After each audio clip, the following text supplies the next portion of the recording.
Oke, baiklah Nana, kita lanjut kembali pada nilai optimum ya. Nilai optimum ini adalah nilai optimum fungsi objektif ya. Ini adalah inti dari pembelajaran program linear kita ya, intinya. Tapi dari sini dari pembelajaran sebelumnya, dari video pertama itu tetap kita gunakan langkah-langkah penyelesaian di pada video pertama tadi, itu tetap kita gunakan ya. Nah, di sini menentukan nilai optimum itu bisa kita gunakan dengan salah satu metode, yaitu metode uji titik pojok ya. Salah satu metode yaitu metode uji titik pojok. Langkah-langkah untuk menyelesaikan metode dari uji titik pojok ini, yang pertama, kita mengubah soal cerita kalimat verbal itu ke dalam model matematika. Itu yang pertama. Yang kedua, setelah mendapatkan model matematikanya, kita membuat gambar koordinat kartesius seperti tadi yang sudah kita lakukan. Langkah itu tetap. Kemudian yang ketiga adalah kita menentukan titik-titik pojok mana daerah penyelesaiannya. Setelah itu barulah kita menentukan dia maksimum apa minimum ya. Jadi seperti itu. Oke, seperti contoh 6 ya. Dari contoh 6 ini yang pertama yang harus kalian lakukan adalah mengubah model soal cerita ini ke dalam model matematika. Oke, silakan kalian perhatikan dulu contoh 6 ini ya. Contoh 6 ini di mana ada seseorang ingin mengirim barang dagangannya yang terdiri atas 1.200 kursi lipat dan 400 meja lipat. Nah, untuk keperluan itu dia ingin menyewa sebuah truk dan sebuah kol ya. Dia ingin menyewa sebuah truk dan sebuah kol. Cuman dia nggak tahu berapa buah truk dan kol agar kursinya dan meja lipatnya ini bisa terangkut, tapi ongkos sewanya murah. Dia minta seminimal mungkin loh ya di sini. Kalau dia nyewa truk itu hanya mampu ngangkut 30 kursi lipat dan 20 meja lipat. Itu sekali angkut. Kalau dia nyewa pakai kol, sekali angkut itu 40 kursi lipat dan 10 meja lipat. Nah, ongkos sewa satu truk itu 200.000, ongkos sewa untuk kol itu 160.000. Sementara dia ingin ongkos sewanya itu seminimal mungkin dengan kursi dan meja lipatnya tuh terangkut semua. Nah, pertanyaannya adalah berapa buah truk, berapa buah kol yang akan dia sewa? Itu yang akan kita bahas di program linear ini. Nah, yang pertama kita misalkan adalah otomatis truk. Truk itu udah pasti X, kol itu Y. Kita buat tabelnya seperti ini ya, tabelnya. Karena kenapa kita buat seperti ini? Karena di sini diketahui kursi lipat dan meja lipat.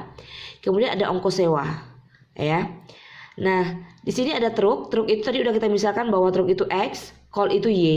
Nulisnya ke bawah, ya, nulisnya ke bawah. Untuk membuat persamaan itu nanti ke bawah ya.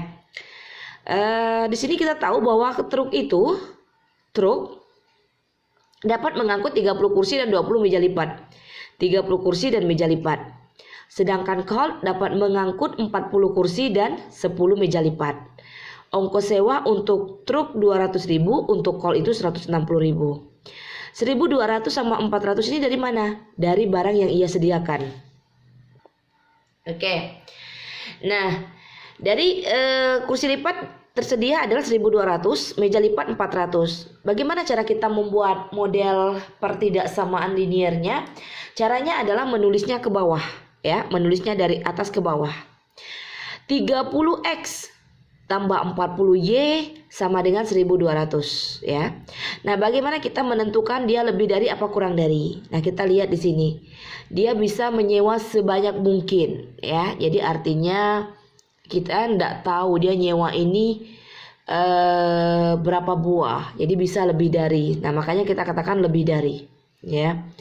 Kemudian 20x plus 10y lebih dari 400. Ini persamaan kedua. Ini bisa disederhanakan. Ini bisa kalian pahami ya.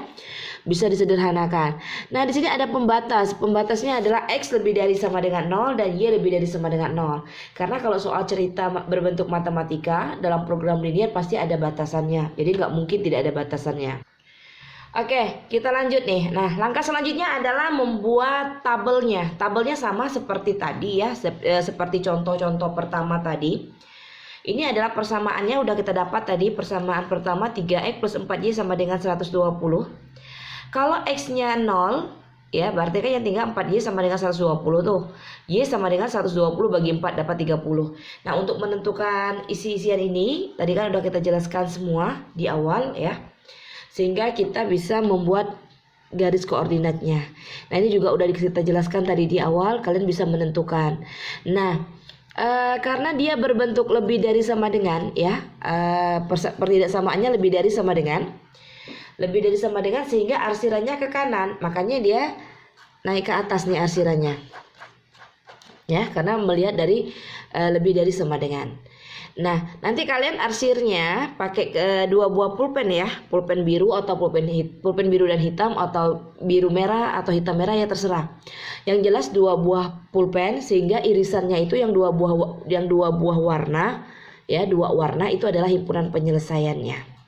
Nah, himpunan penyelesaiannya adalah di sini. Ini adalah titik A, yang ini adalah titik B, dan yang ini adalah titik C. Dimana kita tahu bahwa titik A ini ada koordinatnya adalah 0,40. Titik B kita belum tahu ya. Sedangkan titik C nya 40,0. Untuk menentukan titik B ya, kita harus menggunakan eliminasi dan substitusi. Ini ada saya jelaskan di sini. Eliminasi dan substitusi ini sudah dipelajari di SMP ya, jadi saya rasa tidak perlu saya ulangi kembali. Kemudian dari tiga titik ini udah kita dapat, titik A ini 0,40 ya, 0,40. Titik B itu adalah 8,24. Titik C itu adalah 40,0. Kita cari nilai minimum. Nilai minimum ongkos sewa. Karena kita tahu tadi truk sewanya 200.000, berarti 200.000 X. Call itu 160, berarti 160.000 Y. Ya. Sehingga kalau dia diongkoskan minimum ya, setelah kita masukkan, kita hitung nih. Kalau 0,40 berarti kan X-nya 0. Berarti 200.000 kali 0 kan 0. Ditambah 160 dikali 40 itu 6.400.000. Kalau ditambah hasilnya adalah 6.400.000. Untuk titik B 5.440.000. Titik C 8 juta. Nah, dari ketiga titik ini 6.400.000, 5.440.000, 8 juta. Yang mana paling kecil? Yang ini paling kecil. Karena dia meminta ongkos minimum. Ya. Kalau dia minta maksimum, yang ini 8 juta. Karena dia minta minimum ada 5.440.000, titiknya adalah 8,24. Dimana kita tahu bahwa 8 ini adalah truk, 24 ini call. Sehingga untuk mengangkut 1.200 kursi dan 400 meja lipat, dia harus menyewa 8 truk dan 24 call ya. Oke anak-anak, ibu rasa penjelasan video ibu untuk hari ini cukup ya. Jadi silakan kalian pelajari dulu contoh 6 ya. Contoh 6 itu kalian pahami sendiri. Apabila kalian merasa tidak begitu memahami, silakan kalian melakukan pertanyaan di grup WA dengan pesan suara. Nanti ibu akan coba menjawab ya, dan akan kita sharingkan pertanyaan-pertanyaan kalian ya anak-anak ya.